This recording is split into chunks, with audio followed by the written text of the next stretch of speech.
Welcome to Getcha Rocks Off with Mick Wall, the world's leading rock and metal writer. Each week, he'll unpack stories that you won't find in print. So pour yourself a Jack and Coke and get ready to Getcha Rocks Off. This episode is brought to you by the Getcha Store. For all of your Getcha Rocks Off merch, including t-shirts, face masks, and yep, Hotel Tropicana coffee mugs, head over to getchastore.com.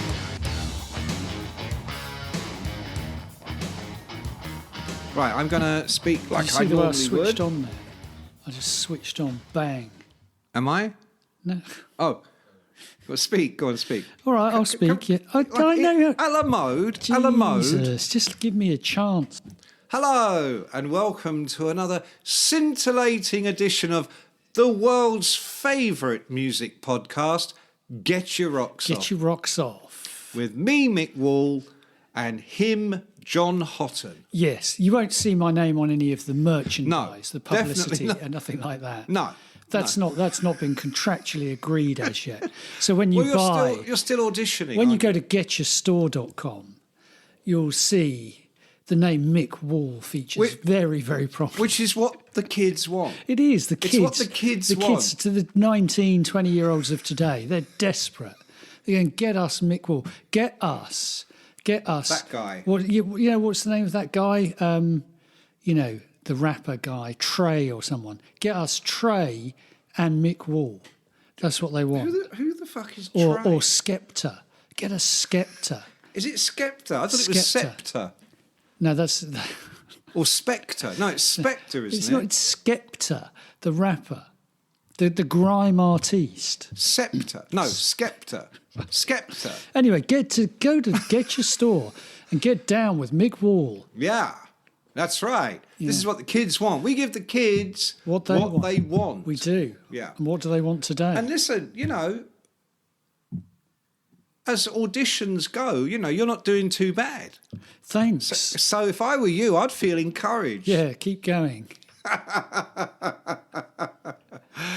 Lovely, lovely. Right, John, today, as you well know...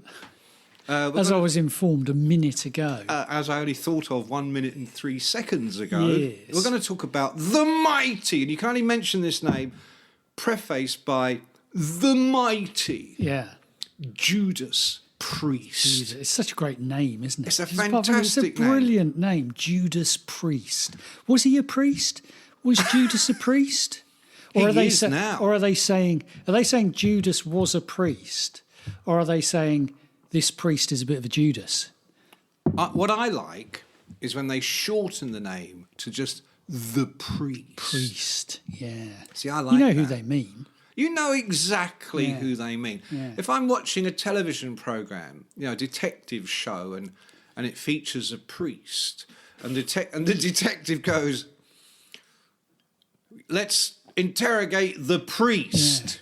I immediately imagine they're going to Walsall in the Midlands of England to interrogate the priest. Yeah, and they wouldn't get anything out of them because those guys are rock hard. Especially Rob. Rob Halford is rock hard. I saw a picture of Rob today. You saw one today? Weirdly, before I came over here. It came up on Facebook or something. He's just posted a new picture. He looks like Father Christmas. He's got a big white beard, long white beard. And obviously a cowboy hat and in his leathers and stuff. A cowboy? Yeah, he's in Phoenix. He lives in Phoenix. No, I know he does. I don't think he wears a cowboy hat. Well, he does. He had a leather... He wears I know he might wear the leather chaps. I'm just telling you what I saw. I'm just telling you what I saw. He had a cowboy hat, the big white beard, and at first I didn't even realise who it was. Did he have a sheriff's badge? He had like just an identifying badge on. So I'm Rob. Ask me about Priest. No, he didn't have a badge or anything.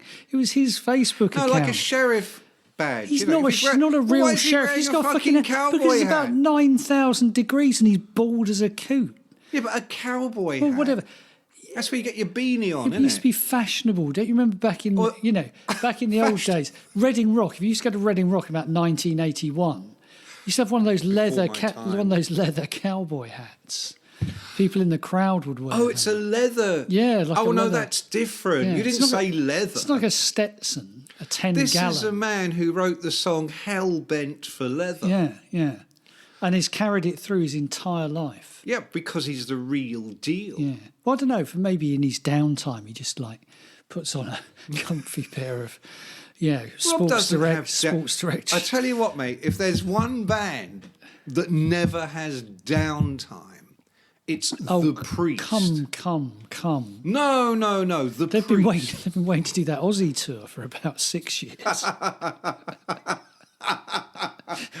Yeah, but that doesn't mean that he's not, focusing every day on the task. Sharon's on the phone every day. He's nearly there. We've nearly got him up. Nearly got him out of bed. Well, I mean, this immediately makes me think of that story of her dad, Don Arden, when he managed Gene Vincent. Sellotaping Gene to the mic stand. Gaffer taping him to the mic stand. Yeah. So knowing full well that as soon as he began to sing, beep-up-baloo, he'd just fall over. Yeah, but it didn't matter. Didn't matter because he'd sung. The gig was underway. So what they could do is the Priest could come on, the Priest could do their set, then Ozzy will come on, and he might or might not make it through his set. But if he doesn't, then Rob just comes back, as he has done many times for other bands. And he does just it for comes him. out and does it. Yeah, because he's better than all. He's good as all those better than guys. all He the can ones do all those replaces. guys. He can do all those guys. He's done Sabbath. He's done. I don't know. Well, I tell you what I heard from an insider, whose name I cannot give you the actuality of.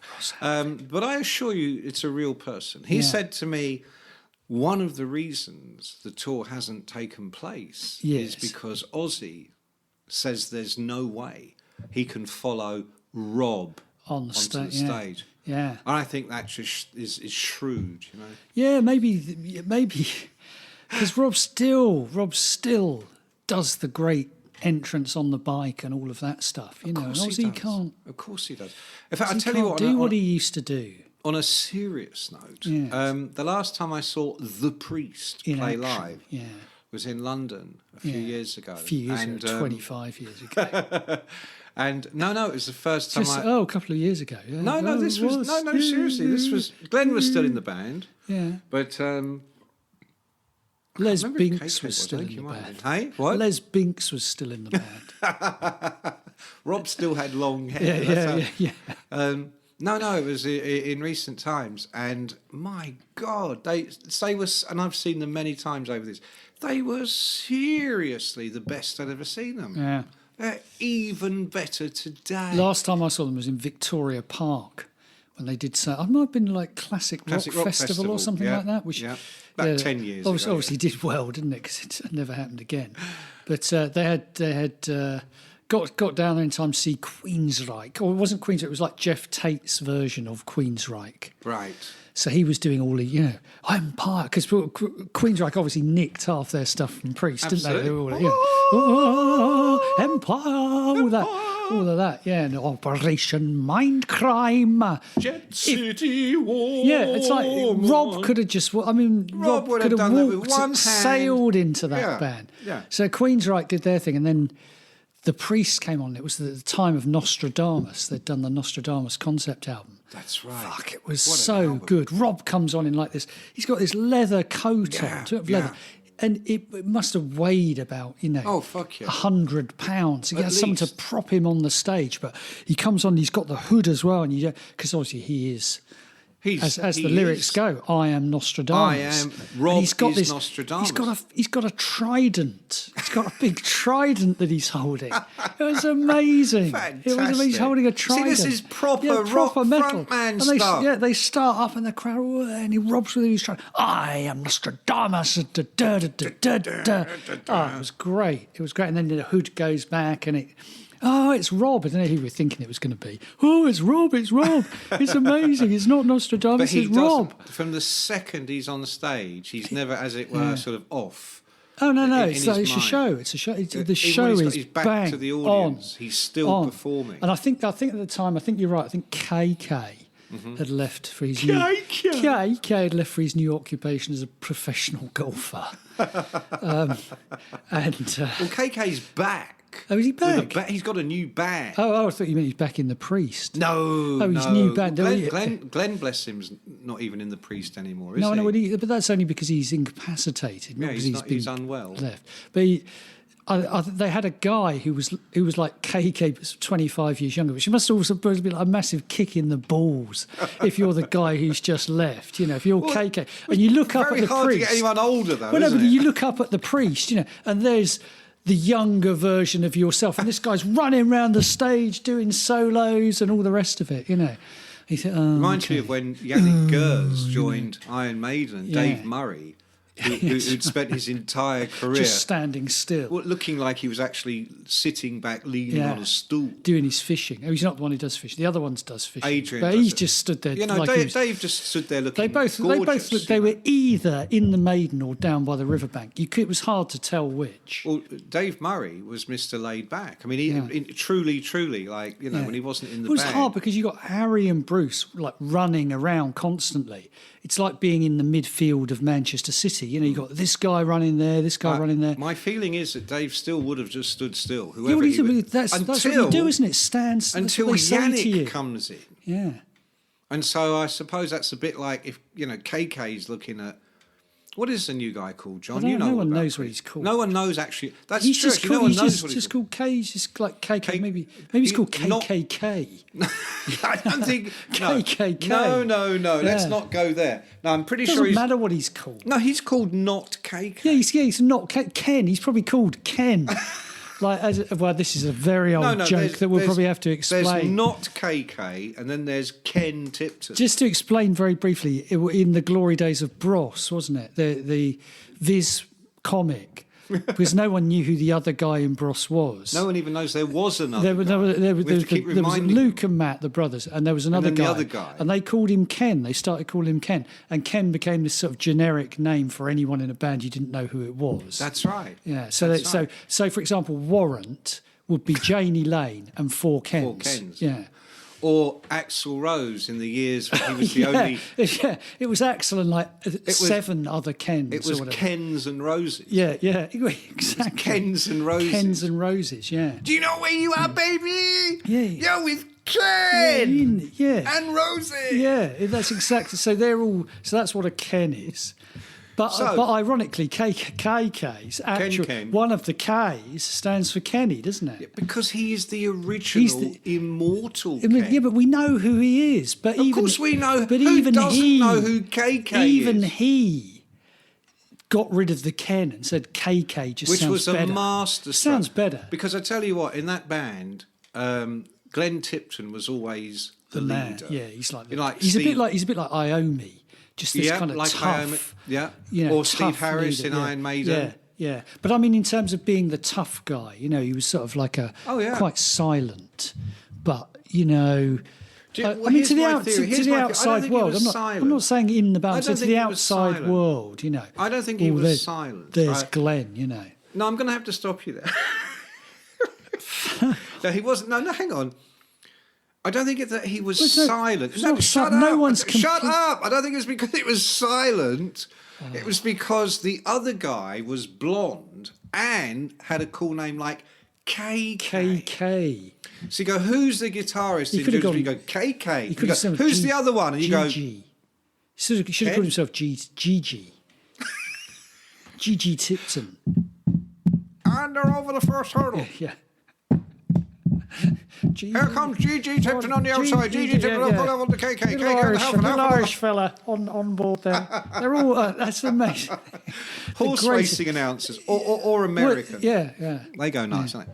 Here's the Kentucky. Here comes Judas Priest on the inside. On the outside. Oh, the husband's fallen off his horse. Oh, he's back on his. Oh, he's eating his horse.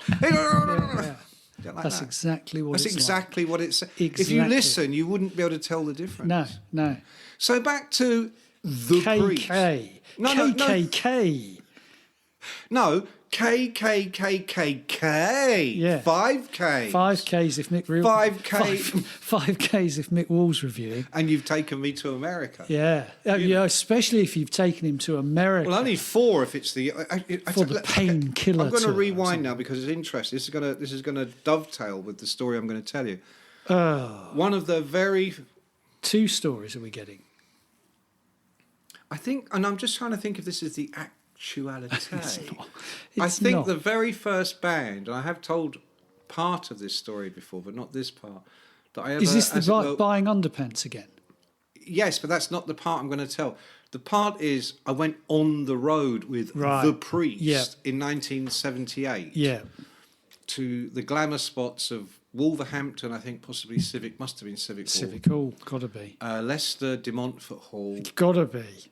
And possibly a Birmingham Odeon or something. Somewhere like that, yeah. And it was quite hilarious because I've told the Rob Halford buying underpants story before, so we don't need to tell that. But you're now in the underpants for the rest of the tour. You put the underpants on. Over your jeans. Yeah, because Rob, to briefly recap the underpants story. We're going to tell the story. Well, no. Right? As I remember it, Rob showed you the underpants he wanted to buy, and you were ambiguous at best about them. He said to you, "Do you like these?" And you said, "I'm not bothered," or something like that. You underplayed how much you like the underpants. Hang on. I think what happened is Halford's probably given them to you by this point. What drug are you onto? Asking. Hang on. Just asking. I have to tell the story again because I've told that story a million times over the years. At no point do I recall the moment where I underplayed how much I liked the underpants. Yeah. So he says to you, "Do you like these?" And you reply, "Yeah." See, there you go. That's underplaying them. Mate, context. Oh yeah, they're nice, Rob. I like those. 1978. What you should have said is, "I can see you in those." They would suit you. What I should have said was, "You'll have to try them on." In the middle of listen. Woolworths. Any underplaying was for a didn't let reason. you try underpants. No, listen. The point is it's 1978 in the Midlands of England, in Woolworths. Let me tell you, the selection was not enormous. Not huge. It was like one. Not huge. The selection was small, medium, or large, grey or more grey. Yeah. And did you want pre-made holes in the arse? Yeah. Which of course Rob did. John was saying earlier. You can't say that. I think they were those kind of Y fronts you used to get, and because it was the 70s, the Y fronts would be brown, but they would have like orange piping around the Y bit. I reckon they were like that. That's the sort he got for you. So the rest of the tour, you've got them on. You've got the little underpants on because what you're trying to do is you're trying to curry favour with Rob, because as I remember it, that. In the rest of the story, the gig happens, and you go backstage to be effusive. A KKKK guys, great show, and they go, "Oh, we don't believe you thought that was any good." That's true. Yeah, that's true. Yeah. So the next day, I reckon, guaranteed you're in those underpants, even if it's only to make Rob feel better. Well, this could be true, but there's a plausibility to that. My brain, obviously, through trauma therapy, has wiped out the actuality. Yes. But here's something I do remember, which makes me think perhaps there was. Can you hear that? By the way, that's Coco. Coco. That's not John. Yeah. Coco has heard the underpants story before, as you can tell. Coco is actually lying. We've got a made-up bed in the room today. I don't know why. We're not making sweet love later on. Can you hear him? All right, it's not that boring. Yeah. In 1974, I knew a girl who had a pair of knickers that had written on them, "The milkman left his cream up my back passage." Oh, saucy. So saucy. Cut to 4 years later Rob, you've got there could have been all kinds of variations on a theme. Not in Woolworths in the Midlands, though. In Wolverhampton on a rainy Saturday. That cheeky Midlands sense of humour. No, because in my memory, he's holding up these things that are about as big as a barn door. As a barn door, yeah, big as a big thing. Yeah. So here was my story. that one of the nights that we were away, Rob wasn't around ever after a gig. Okay, and I still hadn't sussed it. I don't know why. I mean, you know, it's so obvious. But he was also one of his first tours in all the leathers, right? And he'd come out with a whip and all that. And Freddie Mercury had just done that like a year or so before, around that same time. And shut up, Coco. And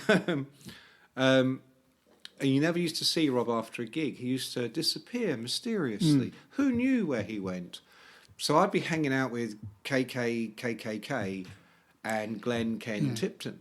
Yeah. And they were hilarious together. They were so funny because they didn't have any pretensions. Yeah. So we were in Wolverhampton or Leicester or something like that. And where do you go after the gig, you know, on Sunday night in Leicester? Yeah. 78? Yeah.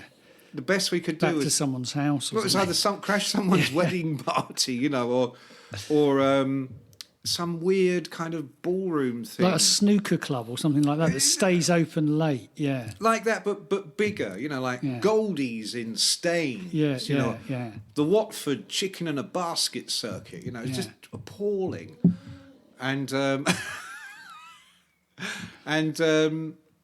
it was all middle-aged couples having their meal and all that kind of stuff. And Glenn and KK are like, you know, it's the night after the gig, so they're like looking for birds. Yeah. No birds to be found. Seen. So they end up having just to talk to me. And I remember Glenn it was just so brilliant. He was going, you know, people, I don't know if this is Glenn's voice, but this is a generic, this is the same voice I do for Ozzy and Bill Ward. Yeah, it is, yeah. He goes, because it is the same, let's be fair. He goes, you know, people say we're rock stars, but where's the money?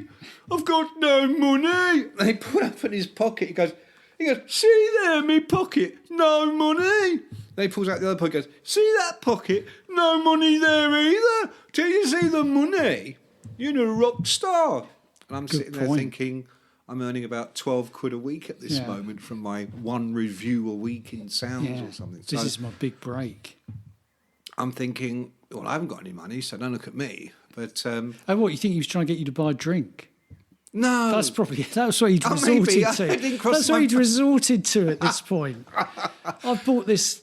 He probably thought I was on expenses. Yeah, probably thought. Yeah, who were you doing it for? Sounds. Yeah. I was a 20-year-old freelancer. Yeah, freeloader. And the backstory was that Jeff Barton, of course, had always written about the Priest, because on Sounds there was, in those days, Vivian Goldman would write about reggae, Jeff Barton would write about heavy metal, everybody else would write about punk or new wave or whatever's going on. But Barton, and particularly as punk came in after 76, 77, Barton was the only one left who was still championing heavy metal. You know, that was the reason Kiss were always on the cover of Sounds, when no one had any idea who they were in this country. Ted Nugent, people like that. Leonard Skinner. So Jeff had always championed them. And then they brought out their album in 78, whatever that was, Stained Class? Oh, right. You're talking about Priest Skin now. Yeah. Okay. And he didn't like it. Oh, so he gave controversial. He gave it to Gary Bushell. Gary was this ardent punk in that oi tattoos. And Sham 69. Sham 69. Yeah. Hurry up, Harry, come on. Yeah. We're going down a pub. All that, all of those. Dun. So not exactly anarchy in the UK, more like Last Orders, Please. Yobbos out on the town. And then he was transitioning into liking heavy metal. But this was before he had become fully obsessed with heavy metal. Yeah. So Barton gives him the Judas Priest album. I wonder if it was the album with Hellbent for Leather on it, because Gary just destroyed the album in his review and was saying his favourite track was Well Bent for Trevor. And all this kind of stuff. It was hilarious, snarl, if you're in the office or a writer yourself or whatever. If you're in Judas Priest, less amusing. Less amusing. Yeah. Amusant. Non. Rien. Yeah. Je ne amusement rien. Yeah. Whatever that means. So then it's like, well, who wants to go on the road with Priest? So Barton ain't going. No. Bushell isn't going. Sure as hell ain't going. Bushell's not going. He's going to get a kicking. They go, that kid who's desperate to do stuff. He will just do anything. He will do anything. Anything. So they rang me. I went, would you like? Yes. Before the question was even out. Absolutely. Do you like? Yes, I do like. No, them. absolutely. Yeah. Years later, when I was on Classic Rock, I used to get really pissed off with, not you, obviously, because you're proper old school. Yes. Yeah. I'd say to someone, would you do a story on whatever? And they go, I don't really know much about them. And I'm like, well, fucking find out. Yeah. How much is there to fucking know about a group? Yeah. I just say now, if I don't want to do it, I just say I don't like them. I just come straight out with it. I don't like them. In those days, I would just go, yes. Yeah. Oh, yeah, you would. Yeah, when you're freelancing. Yeah. And you're 20 years old. You've only had, I think I'd only had one feature published in the magazine. Yeah, and who was that on? The Lurkers. And even that they heavily rewrote. Yeah. I wrote a 5,000-word monumental masterpiece. Yeah, on the Lurkers. On the Lurkers. And they turned it into 1,200 words of, punk, punk is for the kids. That sort of thing. So there I am with the Priest. And they were phenomenal live band. I mean, still are. But back then, I've never seen them before. Yeah. So it was an odd situation where I was basically being punished for Gary Bushell's yes, yeah. But I hadn't even read the review. I had no idea that this had all gone on. It was only later it all came out. And at that point, I don't know if anybody really had this sense that they were going to become as enormous as they did.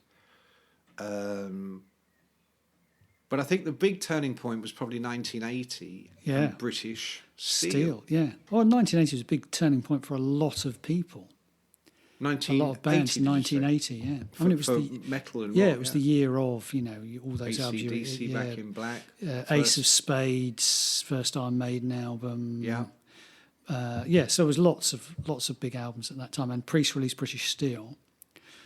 Which was actually, I don't know if they, I think this might have been more good luck than anything, but because that was the year of the new wave of British heavy metal. It was. In fact, it had begun the year before, 79, but by 80, Maiden have got their first album out. Saxon must have released something that year. I think Leopard had their first album in 80. Maybe they did, yeah.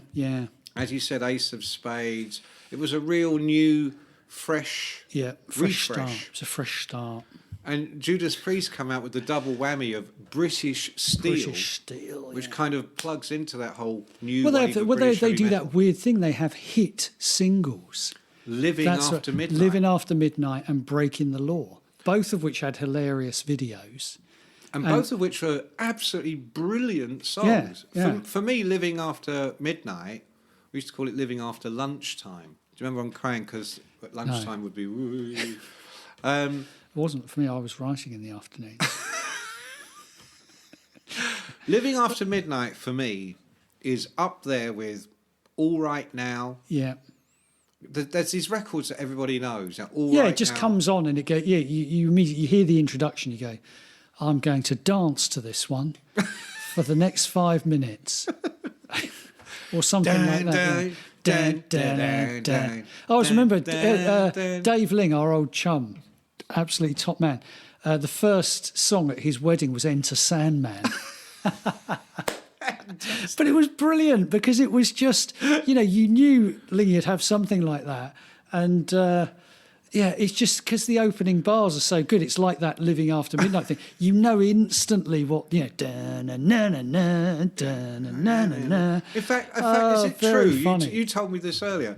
Is it true that Metallica ripped off Living After Midnight for Enter Sandman? They did, yeah. No, I don't know. They don't sound that similar, do they? Living After Midnight. That's what you Living said. After Midnight's a bit like it's a bit like Smoke on the Water. It's just a sliding the chords up the neck, How dare you? Or it's like Since You've Been Gone, da-na-na, na-na, da-na, da-na, and so Living After Midnight's just dun, dun, dun, dun, dun, dun, dun, dun, dun, dun, dun, dun, dun. Well, I'm going to broaden this out because I think that basically there's one riff. Yeah, it which is. They all kind of do a version of it up and down the neck.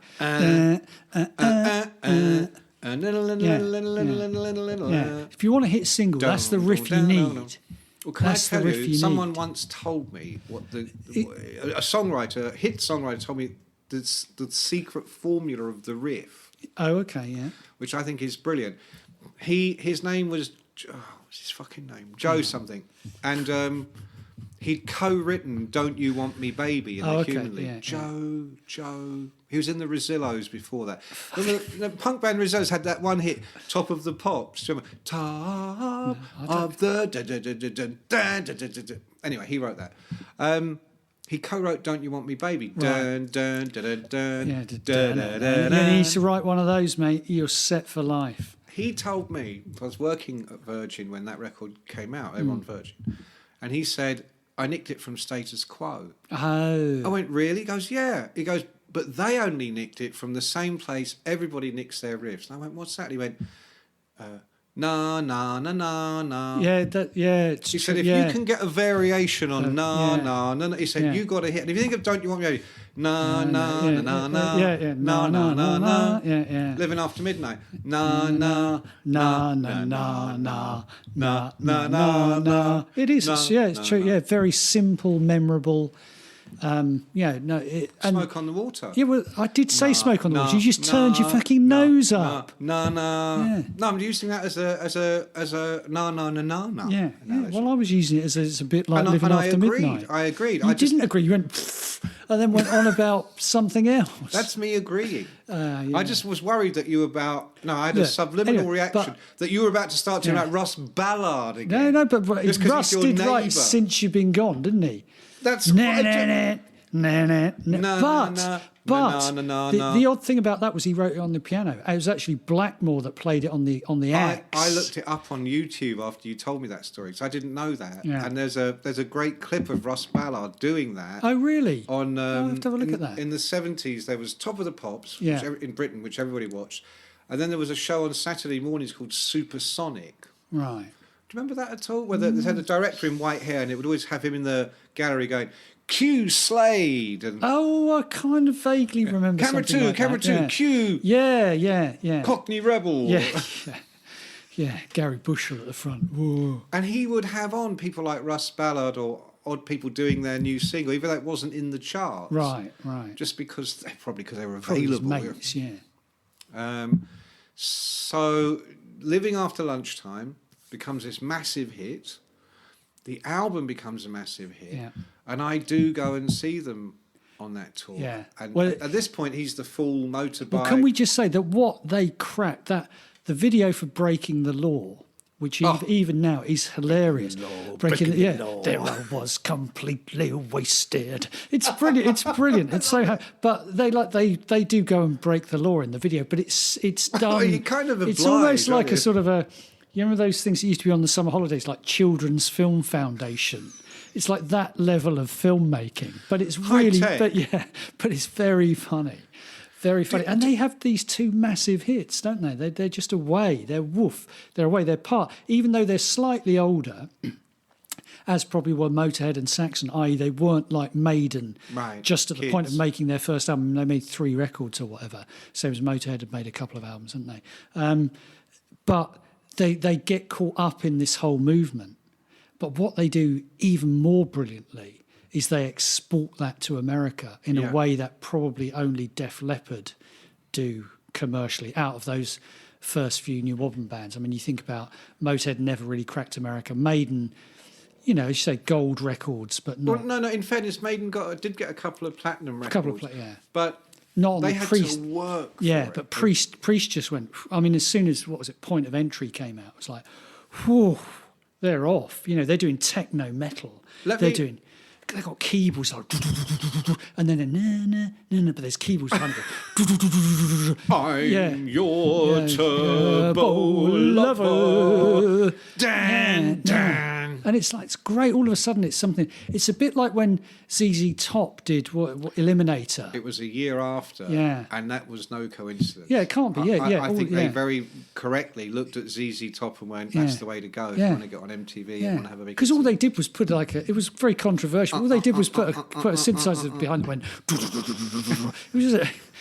It wasn't like it was going. It wasn't going like that. You know. I was thinking, is that Maiden? That's Maiden, isn't it? But here's my question to you. Actually, before I ask that question, I was going to say, because your point about them being slightly ahead of the curve, but also fitting into the zeitgeist. Yes. I think was brilliance on their part, particularly Rob. But I wonder also, again, how much was just coincidence and good fortune, because if Rob hadn't been going thin on top, because he did have long hair and it started to get thin on top, quite wispy. It got wispy and thin. Wispy. So he kind of embraced it. The end is nigh, my friend. It's gone wispy. He kind of embraced it. First of all, had very short hair, which is tremendously unusual for 1980. Yeah. In a rock band. But also, if you look he did. We've just got to say really quick, he completely hid in plain sight with the gay thing, didn't he? Well, we're going to get to that. He came out in the little cap as soon as he went thin on top. He started wearing the cap, didn't he? He did. Little studs on the front. He did, but he didn't pretend to still have the hair. No. He wasn't doing like a whatever, but He managed to do the leathers, the motorbike, the cap. Whereas KK and Glenn and the rest of the band did have all the long hair. Yeah, you're right, because the cover of Unleashed in the East, he's on the bike, isn't he, at the front? It's amazing. Yeah. Well, so I think it was a brilliant thinking on Rob's part to go, clearly I can't be Robert Plant, because in the early 70s, there's clips of them you can find on YouTube where Rob Halford's got the frock coat sleeve, he did, the long hair. They had that almost kind of gothic edge, Sad Wings of Destiny, and all that kind of thing. It was all kind of Stairway to Heaven, but not quite. That's right, But by 80, they really have streamlined. This you ain't seen before, Yeah. And so I think he kind of took what could have been a big disadvantage for that genre and turned it into, it suddenly looks like Iron Man. He looks like a superhero before amazing. Anybody was really doing then that. he started getting the mirrored shades and stuff. And the whip. Yeah. Bring out the whip. Yeah. And then his whole stage presence, he'd be, strutting around and very masculine and solid, as opposed to that kind of planty, fabulousness. Ephemeral, yeah. Oh, the angels. What he had the old Egyptian stuff at the back. He ended up with. I don't think he had that in the 70s, but he was thinking. He didn't. He was heading towards that. He's going, I'm going into the desert, man. Here is my question, because I remember reviewing Judas Priest in my first ever live review for Kerrang, and I wrote that and this is 84. Yeah. And I wrote because I think by then he really, either shaved it or. 84, they're going into the middle of their kind of first American domination, aren't they? I mean, they're massive. Domination is what. Yeah. I remember writing as a complete off the cuff, no biggie thing, and then it kind of took on. But I said Rob looked like Gary Newman's wife. Yeah. Which I thought he did at that moment. Yeah. It's a joke, right? But as Bushell had already discovered when taking the piss out of Hellbent for Leather. Yes. And as subsequent generations of writers, and particularly the Kerrang generation, where we took the mickey out of everybody. Yeah, that's right. Yeah, we take the mickey out of Ronnie Dio and it would go down badly. We'd take the mickey out of anybody, and it wouldn't always go down very well. Motley Crue, Priest. I wonder, were they ever in on the joke? Because completely. They must have been. Well, Rob definitely. Rob was so tongue-in-cheek. But the other thing I was going to say, and why I apologise, because I was just very much fiddling with my phone. But you were actually. The other thing, 1984, which I thought this was right, was the year Terminator came out and was a massive film, and the year RoboCop came out. And I think that was very much Rob was kind of taking a bit of that as well. Channeling. Yeah, he kind of was. He became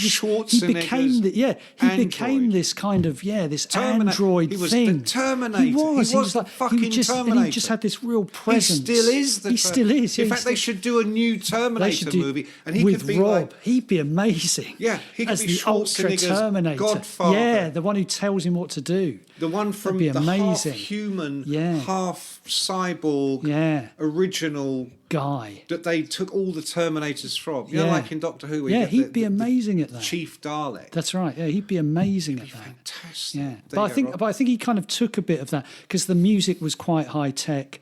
That kind of thing was very much zeitgeisty in America. People wanted it, and he was brilliant in that. But going back to the tongue-in-cheek thing. Absolutely.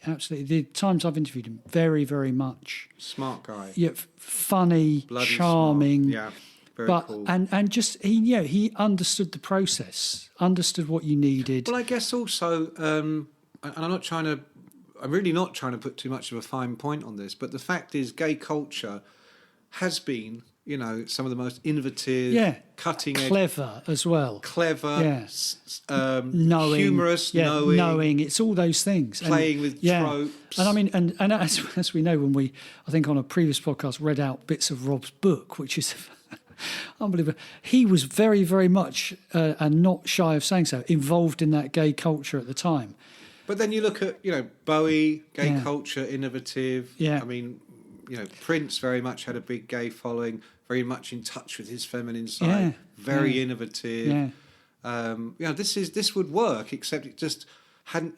Freddie Mercury, I suppose, was the only person doing it really in hard, heavy rock. Yeah, and then Rob's the only one really doing it in metal. Although he must have looked around him and gone, because the best metal of all types is so camp. I mean, camp in the traditional sense of the word. Yeah. Because even at that time, mid-80s, you got Motley Crue coming along. Well, I mean, look at them. New York Dolls, all of that sort of thing. Chicks with dicks. It's just that another branch of that whole thing. See, there were chicks with dicks, then there were dicks with dicks. Yeah. As I think you were saying. Yeah, I think that's very true. No, they had that, didn't they? They had that real kind of more than Kiss. Kiss would dress up in costume. Yeah, Kiss was more the superhero thing. It's like they were supposed to be like. I got the feeling with Kiss that they were pretending. They were dressing up. Gene Simmons. No, I just you always say Gene Simmons isn't really the god of thunder. I always felt with Kiss it was an act, and of course it is an act. Yeah. But with Rob Halford, I never felt it was an act. No, I think it was a heightened version. He says in his book he was living that lifestyle. He was out living there. After He was cruising. midnight. He was cruising. He was cruising for a bruising. He was, Or cruising for a cruising. Yeah. But he was living after midnight. Yeah. Rocking till the dawn. Yeah, very much so. Very much so. So, again, I'm just going to rewind a little bit. I can't remember what the song was. And I'm pretty sure it was Dave Ling that told me this story, which I love. And of course, I can't remember the bloody song now. But apparently Rob, in his audition for Judas Priest, because they did have a previous vocalist, briefly. Yeah. He sang, he got a hairbrush, and he sang, was it a Doris Day number? Did you ever hear this story? Who, Rob did? Yeah. Right. No, you never heard this story? No. Okay. I'll have to look into it and come back to you. The trouble is I've got Kathy Kirby's Once I Had a Secret Love in my mind, which would have been brilliant because that was a great gay anthem, Secret Love and all that. No, I'm sure he said, what was one of Doris Day's big hits? John, you're a big Doris Day fan. Yeah, it slipped my mind. Okay, we will revisit it.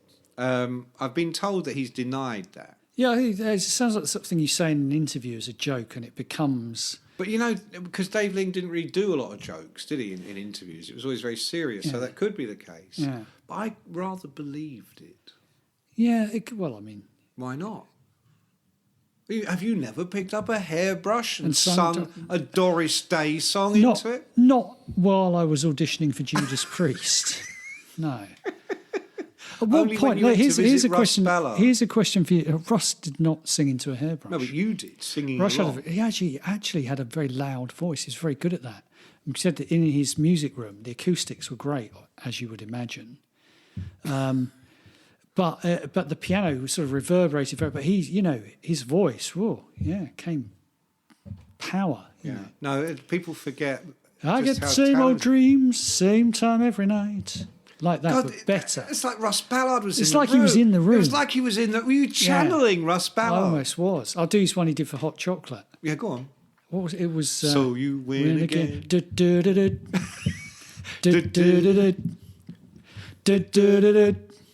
Just an illusion. And so I try. Yes, like he did Which that. again is another that. variation on song. na na na na. Yeah. He doesn't. Russ has got endless variations on that. Yeah. So putting Russ to one side and getting back to the Priest. Now the 80s. Help me, my people have died. Do you remember that one? Genocide. Help me, my people have died. Help me, genocide. We're talking of the humorous thing. Do you remember when Unleashed in the East came out? I do. Immediately on Kerrang, we used to call it Unleashed in the Studio. And that was what Joe Elliott of Def Leppard said about it when he heard it. Yeah. But unfortunately, he made that remark to a certain photographer who wasn't known for his discretion. Yes, and and suddenly the photographer would have liked that line. So all these years later, I still think of Unleashed in the Studio. Yeah. Like no other live album was ever doctored in the studio, clearly. Yeah. No, it's a great record. It's a fantastic really good record. But I also remember around that time of Unleashed in the East, to me, Priest had taken it so far that I remember I used to kind of characterise them as their intros, because they were brilliant at these incredible intros that went on and on. Dun, dun, dun, Well, the interesting thing is, on Unleashed in the East, there are two covers. There's Green Manalishi, Fleetwood Mac, and there's Diamonds and Rust. There's Diamonds and Rust, which is a great song. Joan Baez. But if you hear the Joan Baez version and then hear the Priest version, they're nothing like each other. But they've got that very much what you're describing, that kind of epic feel of the guitars, and Well, I remember one video we used to play.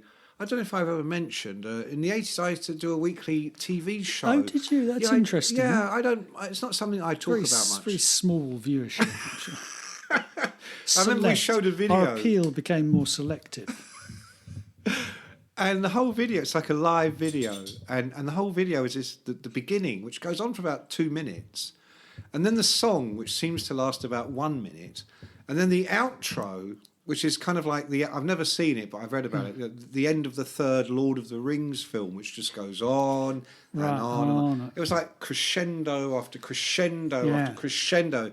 And just when you think they finished, dan, dan, dan, dan, dan, dun, dun, dun, dun, dun, dun.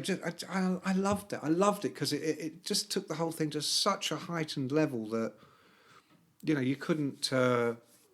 I don't know. I found you couldn't piss about with that. You couldn't. Yeah. It wasn't pretentious. Yeah. It wasn't like we're actually really good. It was no, we're fucking heavy metal. We're heavy metal. Yeah.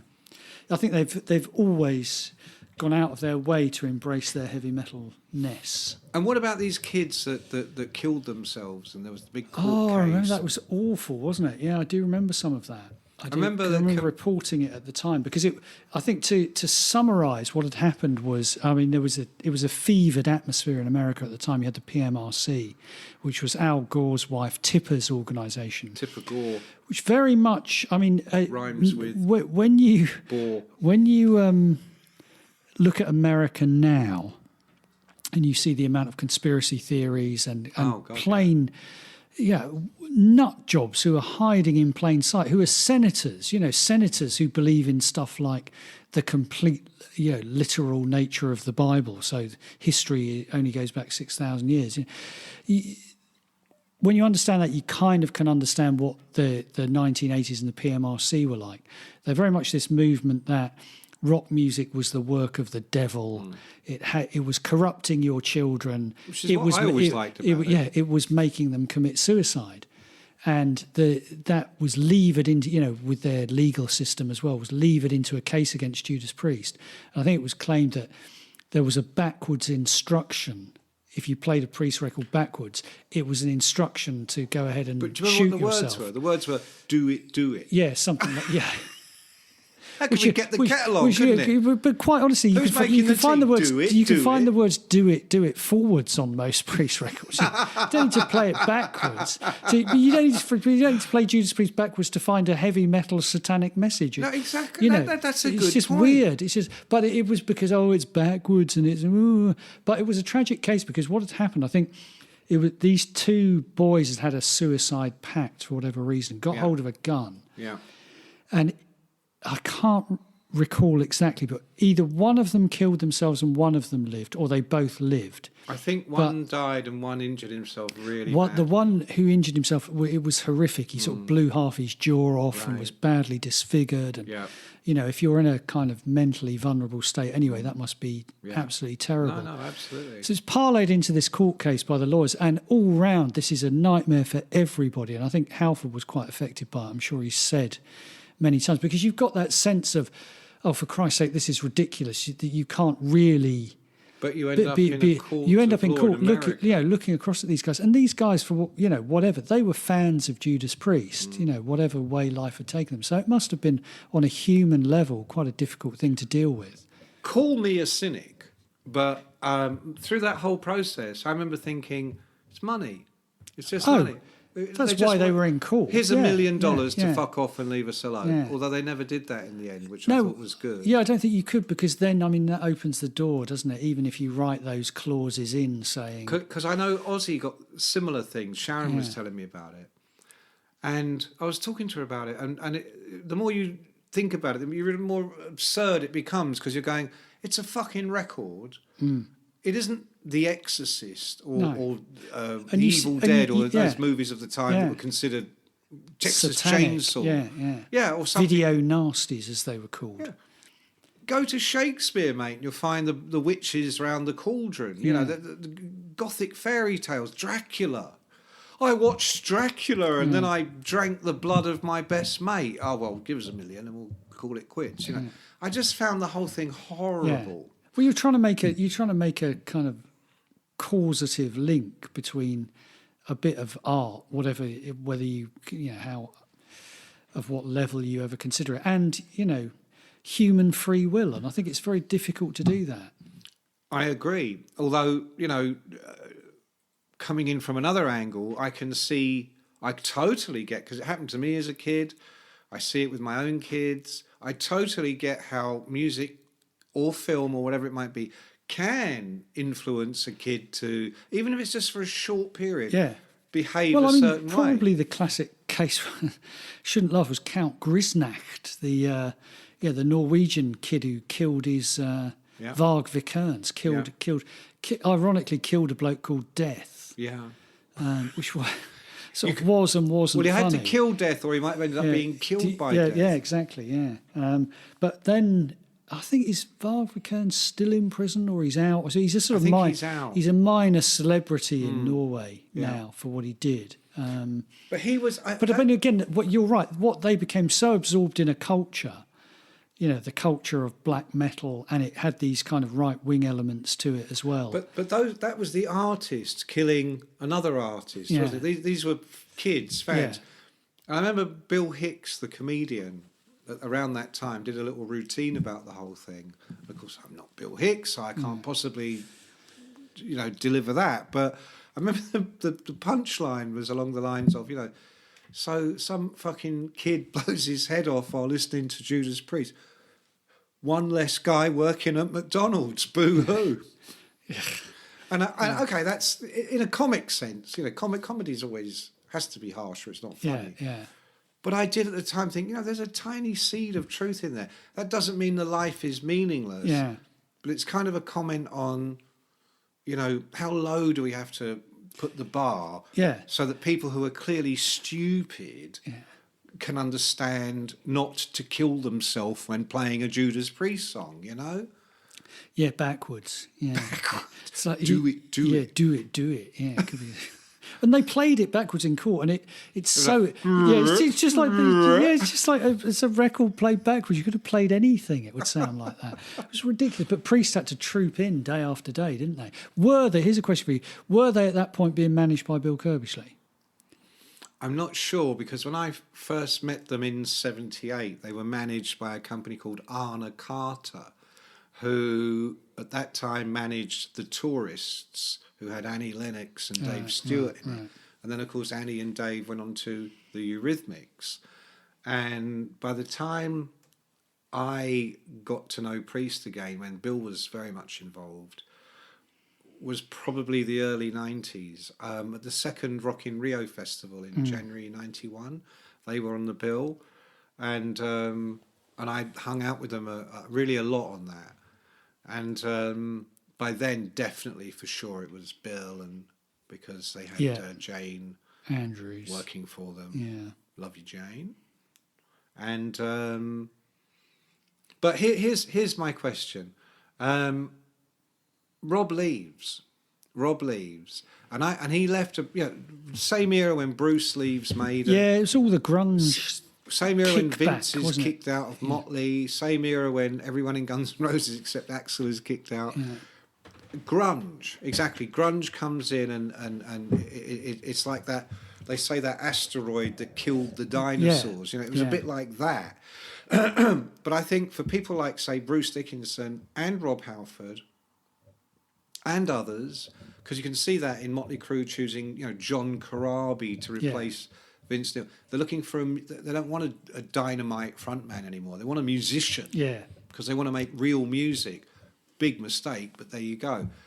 At the time, if you remember, Rob, not long after, came out publicly. I remember there's a fantastic picture of him wearing this sort of jacket that was like feathers. I don't know if it was feathers, but it was clearly not the Judas Priest look. And it didn't play. It actually dented his career trajectory. Yeah, well, he was just so synonymous with heavy metal, and I think he obviously wanted to explore kind of the harder edges. I mean, he didn't go down the grunge route. He went very much down the kind of new metal Pantera type stuff, didn't he, with Two and Fight. But in the end, we knew he was going to. He's like Frank Sinatra. We knew he was going to come back. He's going to come back to the Priest. Well, I hope so. Truthfully, I actually didn't know. I mean, it was only when, Bruce comes back, Rob's comes, and you go, we're now in the classic rock era, where you don't care what the new album sounds like so much as you want the five guys or the four guys or whatever it is. But Ripper comes in. Give me your considered opinion on the Priest with Ripper, because Ripper, he was a Halford tribute act. He was. A bit like Arnell, your friend, your dear friend my Arnell. Dear friend Please Arnell. don't tell that fucking story again in Journey. Oh, wonderful singer Arnell. He really is. Well, yeah, but Ripper was in a Priest tribute. He was, and he did. I mean, in the same way that Arnell sounds a lot like Steve Perry. Because he was in a tribute band. Yeah, the Ripper sounds an awful lot like Rob Halford. Rob Halford, and of course, Priest had a song called The Ripper. Well, that's why he called himself The Ripper, wasn't it? I don't think his real name was Ripper. It was Tim. Well, no, it wasn't. I christen you Ripper. Ripper, #Houghton. Yeah. Well, no, he was Ripper Owens, wasn't he? That was his name, Tim Ripper Owens. But, I don't know. Because The Ripper wasn't one of Priest's best-known songs. It is on Unleashed in the East, I think. And, because when he was in his tribute band, Tim Owens became Tim Ripper Owens. Yeah, I don't know. He probably ripped the shit out of that song. He was a great singer. Or he ripped off Judas Priest. But he ends up in Judas Priest. In the Priest. So what do you make of that era? Away. That era, I can't remember anything about it at all. You don't remember the actuality? No, not at all. All I remember is they made a film about it and then made the great mistake of changing the names of everything, and it became like the band in the film called something like Steel Dragon or something. Oh, that was somewhere Jason Bonham. Yeah, was you think, if you're going to do it, just do it properly. Right. I forgot that was based on the trajectory on the Ripper. Because he was one of the first tribute people. Now, obviously, it's a well-worn... But he was very, talented. Yeah. Ripper, talented guy. Just not not Rob. Yeah. That's the thing. It's all those things, isn't it? Where the singer obviously is the hardest person to replace. And unless you did it in an era before time, like Deep Purple, or Or in an era slightly before major American fame, like AC/DC. Yeah. You know, Yeah, then Highway you to get Hell away with it. But would have been like a top 10 album in America, but Back in Black was yeah. the game changer. Yeah. But you can't sort of be Priest and go along for 30 years and then you change your singer. You can't be Journey and go along for 30 years and change your singer. Without people always going, oh, that's not so-and-so. I think also with Journey, it kind of worked because, you know, they're not in the business of still making great albums. No, they're in the business of doing a jukebox. I'll tell you concert. what, they are. But I'll tell you, I was waiting for the golf to come on the other day, idling through the channels, and they had the Eagles in concert from 2018. Right. No joke. It went on for, I didn't watch it. It went on for 3 hours. Right. I know they've got. They're at the LA Forum, and there's just a line of people across the stage. Very few of whom seem to have any connection with the original Eagles. They had Vince Gill, the country singer. Yeah. He's in it. Yeah. They had the son of Glenn Fry. Yeah. He's in it. Yeah. They had Timothy B. Schmidt, who was admittedly in the Eagles. He was actually but he wasn't in it for that long, was he? Was he in the classic bit of the Eagles, or was he? I don't know. Yeah, I don't know. And then they obviously had, the Don, the evil Don at the back on the drums, Until he comes down the front. Comes down the front, does Boys of Summer. Oh, they had loads of additional musicians, loads of them. But they sounded amazing. I mean, they, whether they have the technology. Yeah, well, they do. But also Vince Gill is he's a brilliant singer. Oh, and he could really do it. But but I mean, it was that thing. No one was sitting there going, oh, fucking hell, it's Vince Gill. It's not, But whatever. The Eagles, in common with Journey, Coco's come up to say hello, Coco. They're able to do hit. They are, and it's and they never had just one singer either. The Eagles did that. Sometimes it was Don, sometimes it was Glenn, sometimes it was the other guy, the other bloke, the bass player. They had Joe Walsh who just gurning the whole time. Weird faces. It just looked. I mean, he looked. He was probably lit up, as they say. Yeah, probably. Yeah, they all kind of. Life's been good. Yeah, that's what he did. He did Life's been good. He did that one. That is a great song. The lyrics are hilarious. And the Don did Boys of Summer, of course. But the Priest, it's a different proposition. Yeah, because you're not going to hear. Well, they did have quite a few hit songs, but. That's not what gets you through the door. You're going to see. It's like going to see Tutankhamun's tomb. Yeah, the one thing they never did, which is the absolute. I say this is the worst thing that can happen, and it happened to Saxon, and it's happened to a few other. It's happened to Queensryche, I think. What happens is the singer leaves and does their version of the band. So you get, this is Jeff Tate's Queensryche, and then there's another Queensryche, which is, Ken's Queensryche. Yeah, Ken DeGarmo. It's right. That was his name, wasn't it? Chris DeGarmo. Do you know why he left? I don't know why his name. But you know what he did after he left Queensryche? Started a gardening business. I don't know. Commercial airline pilot. Did he? Yeah. Seattle is Jet City, Boeing and all that. Yeah. Oh wow, good for him. Yeah. You're captain today. We're Chris DeGarmo. We'll be flying on Operation Mindcrime. See, would you rather be flown by Chris DeGarmo or Bruce Dickinson? Chris DeGarmo. Definitely. Because Bruce has just come off stage. At least DeGarmo had the decency to give up the day job. Yeah.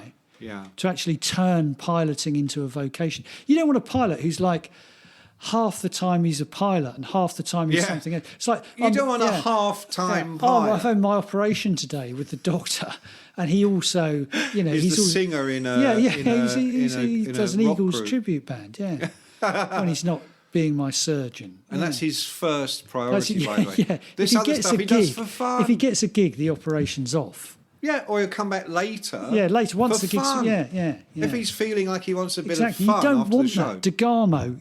I like that. I like that about DeGarmo. Yeah, but Saxon always because there was Oliver Dawson Saxon or something, wasn't there? And Coco's just done the most disgusting fart. That's what he thinks of Oliver Dawson Saxon. Was Oliver Dawson's Saxon? It was called Oliver because Graham Oliver, Dobby Dawson. With the wig? Yeah, Dobby Dawson, legendary bass player. They had their version, and then there was another. Do you remember Dobby? He was great. I last saw Dobby in Harry Potter. I think I saw Dobby. But so anyway, let's move on because we're running out of time. At last, thank God. Rob comes back. He does. Of course he does. Of course he bloody does. He's been back for longer than he was out now. So just to condense a little bit, he comes back. We get Nostradamus. We get some. I mean, this is Priest back for the 21st century. You know, Rob better than ever. To me, the band as good as ever. Well, they shell off KK. Well, KK buys a golf course. Did he buy a golf course? I don't know what he did. He did. He bought a golf course. He's got a club in the Midlands called the Steel Mill. Has he? Steel Mill? Oh, is that his? Yeah. He's gone. He's probably like a land baron now. You know, he goes around in boots and he walks around. Here he comes, like Squire KK. I don't know if he does, because I remember. I think he does. Download. He's over the golf club, you know, and they go, oh, there he is. Download 2009. I was one of a bevy of on-site DJs. Oh, were you? And one of the you're in this little caravan thing, and they wheel them in, and KK came in, and it was completely a non-priest entrance. There was no fanfare. Yeah. Well, that's what I mean. That's what it'd be. I had to kind of do a double take. Yeah. I went, it's KK, right? It's KK. Yeah, and he was lovely. Your close personal friend. But Glenn, of course, sadly became very ill, and so he couldn't carry on. I'm assuming they've still got the same bass player who was solid as a rock all those years. Ian Hill. Yeah, exactly. Your mate. Love Ian. See this. No, seriously, Ian's cool. My close personal friends who I hung out with at Rock in Rio, but I can only remember Rob and Glenn. No, in fairness, it's like saying Guns N' Roses, who was the keyboardist, you know. Dizzy Reed. Well, you might know that, but I couldn't possibly comment. Yeah. Well, what's the name of the new girl vocalist then? Keyboardist. What? Guns N' Roses have got a girl keyboardist. Oh, for fuck's sake! She's only been in it for 5 years. I've told you this before. You asked me about Guns N' Roses. I had no idea what they're doing now. They got back together. They got back together. I remember that, and then Axl did the AC/DC thing. And that was the last time I spoke to Arlette. Well, okay. They carried on playing then for another couple of years. Yeah, right they did a tour. They did a tour. So what? What did they do? They did a tour. So what? Well, they had a girl keyboardist. Okay, yeah. Well, what? I thought Axl does the keyboards. No. In the cold November rain. He loves that bit. Do that again. In the cold November rain. He's got that. That's Axl, is it? That's Axl. Knocking on heaven's door. What's this you're doing on knocking? Because he's on the piano when he does it. No, he doesn't. He's walking around when he does knocking on heaven's door. Okay. What's terrible version. Really terrible. So, back to The Priest. So these days, as you have mentioned, they were supposed to go and do this Titanic Tour in 2019 with Ozzy. Aptly named. I have no doubt that they will tour again as soon as they're able. Yeah. Ozzy not so much, but it's Rob, Ian Hill, that incredibly impressive, aggressive, strong guy on drums. Scott. Was his name Scott? American dude. Yeah, but powerful as fuck, you know. And then the two guitarists. Who are? I don't know. No one knows. The guy that's taken Glenn's spot and the guy that took KK's spot. Yeah. KK2, he's still in it, I think, though he looks like KK. He does. He's still in it. That's an advantage in my book. It's a bit like the bloke in Guns N' Roses who's taken Izzy's spot and he looks like Izzy. Is it Richard Fortas? I don't know. You don't know, do you? I don't know. You don't know anything about Guns N' Roses. I don't know anything about Guns N' Roses, apart from the fact it's very boring to discuss. Oh, no. Oh. Right, so Priest, The Priest. Where are we going to put them in the pantheon of metal gods? At the top. I mean, they've never deviated. They haven't, have they? They are heavy metal. They're at the top of the class. They've never pretended to be something anything they're else. not. No, never. I think the only time there was a slight finessing was that Turbo album, but they soon still good. got back to Pain. Yeah, it's still good though. That was a great album, yeah. But I think that you could see them going, well, ZZ Top, we better do this. Yeah. And you saw it in all sorts of groups suddenly. I mean, even Maiden in '86 started using guitar synthesizers. Right. Wasted Years. Oh, has that got guitar synthesizers? That whole album, Somewhere in Time, is all about guitar synthesizers. Oh. But I think because of Ari, they toned it down slightly. I did not know that. Yeah. Did you mention that in your review? Your KKKKK review? Of course I did. This is all guitar synthesizers. Absolutely. I mean, they're good, but yeah. Yeah, no, of course I did. Well done. I leave no stone unturned. No, in your pursuit of truth and justice for all. At all costs. Yes, the truth. I made my name through telling Yeah.